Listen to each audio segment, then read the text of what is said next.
It's understandable if this morning's gospel reading puts you a little on edge. The reported interactions between the Canaanite woman and Jesus are tense enough to make anyone a bit fidgety.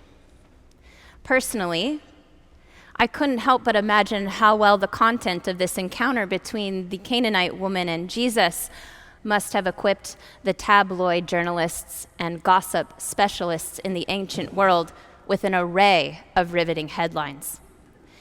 Canaanite woman seen shouting at Jesus, you could imagine, or after calling her the equivalent of a four-letter word, Jesus praises a Canaanite woman for her faith.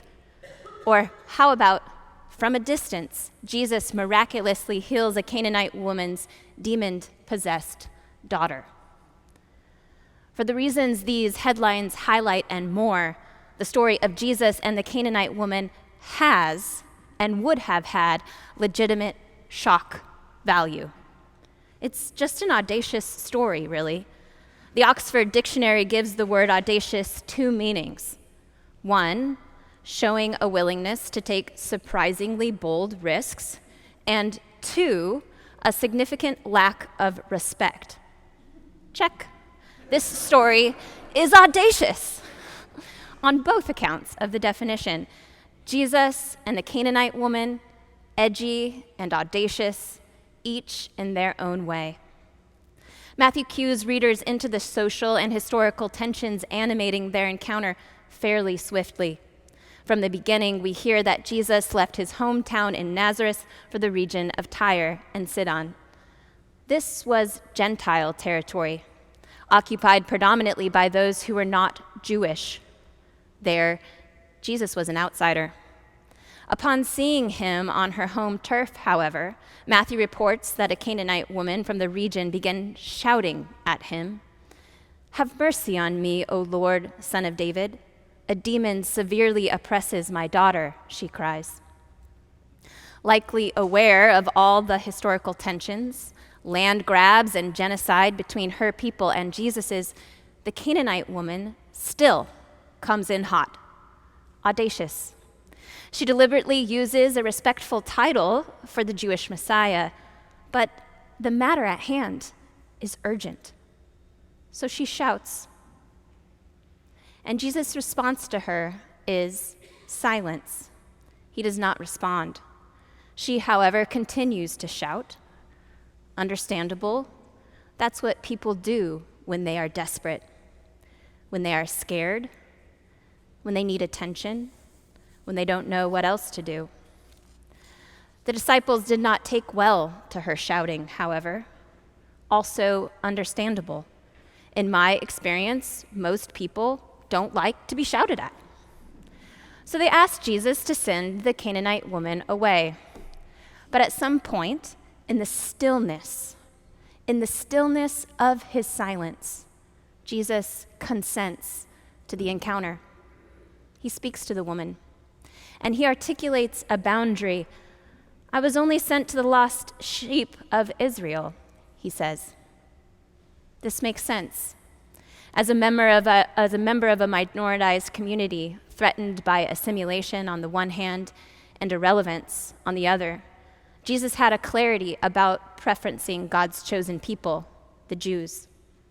Thus, this Canaanite woman and her daughter, both Gentiles, were beyond the scope of Jesus' mission.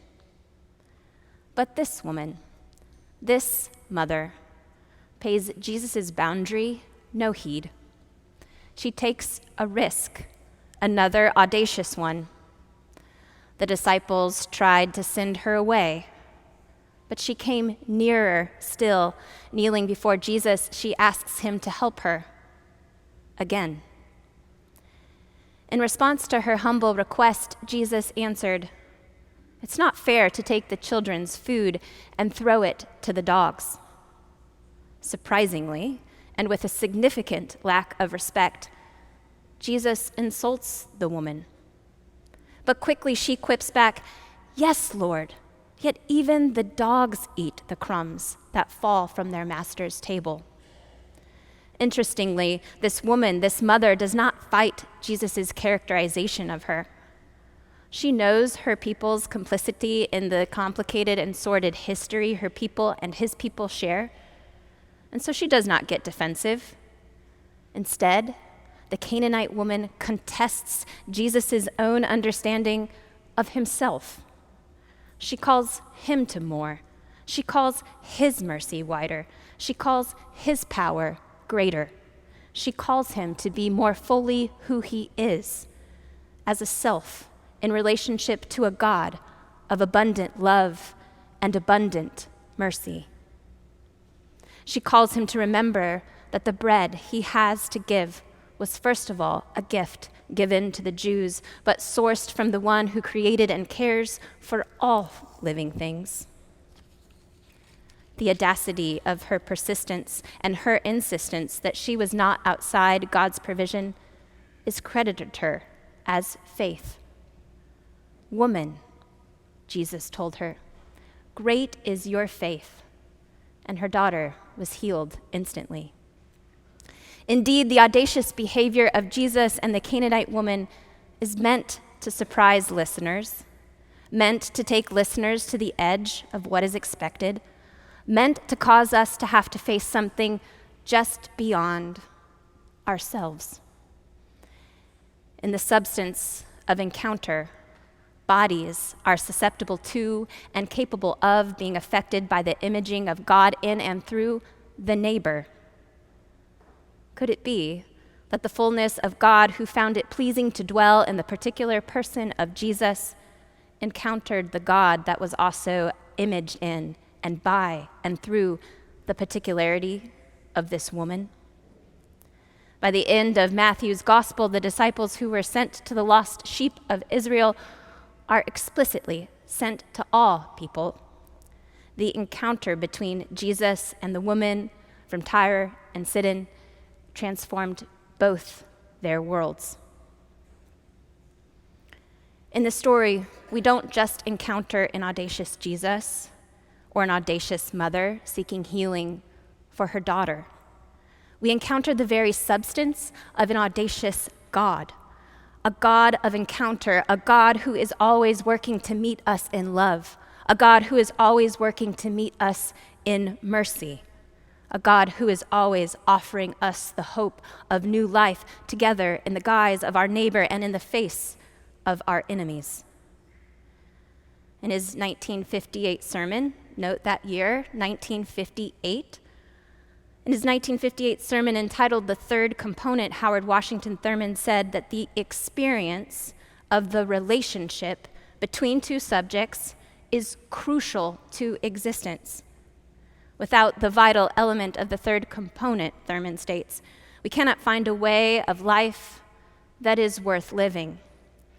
Entertaining the possibility of this third component, of a third agent in every relationship, makes of every relationship a God relationship. What does it mean then for us to put our faith into the faithfulness of this God? How do we nurture our own capacity for encounter? What assumptions do we have about what it means to follow God that we need to give up in order to create more space for belonging and transformation in our community? How do we become more audacious in sharing the audacious love of God that is here, freely given at this table to each and every one of us?